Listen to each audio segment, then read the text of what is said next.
বন্ধুরা, আজকে আমি রান্না করছি কুমড়ো, ডালের বড়ি, আমের চোখা। কেটে রেখেছি কুমড়ো ডাঁটা, আলু, ডালের বড়ি, আম, ধনে পাতা কুচি, কাঁচা লঙ্কা, মশলা বেটে রেখেছি, গরম মশলা বেটে রেখেছি। এবার কড়াই বসিয়ে দিচ্ছি। কড়াই গরম হয়ে গেছে, তেল দিয়ে দিচ্ছি, দুটো শুকনো লঙ্কা, দুটো তেজপাতা, জিরে দিয়ে দিলাম, একটু সর্ষে দিয়ে দিচ্ছি,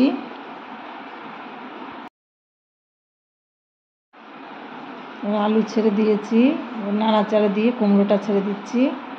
এবার 2 মিনিট মতো ঢেকে রাখছি। এবার ঢাকনাটা উঠিয়ে নাড়াচাড়া দিয়ে নিচ্ছি। এবার কেটে রাখা ডাঁটাটা দিয়ে দিচ্ছি। সাইডে কড়াইতে তেল দিয়ে দিচ্ছি। এবার বড়িটাকে ভেজে নিচ্ছি।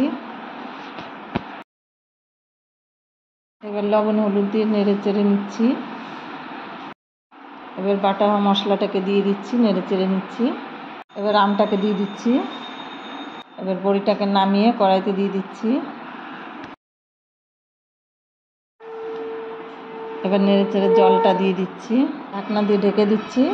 এবার ঢাকনাটাকে উঠিয়ে নিচ্ছি, নেড়ে চেড়ে নিচ্ছি।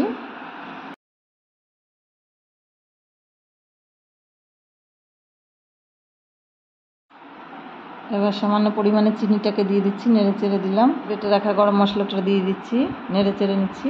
এবার ধনে পাতাটা দিয়ে দিচ্ছি। আম কুমড়ো বড়ির চোখা, এটা আপনারা খেয়ে দেখুন।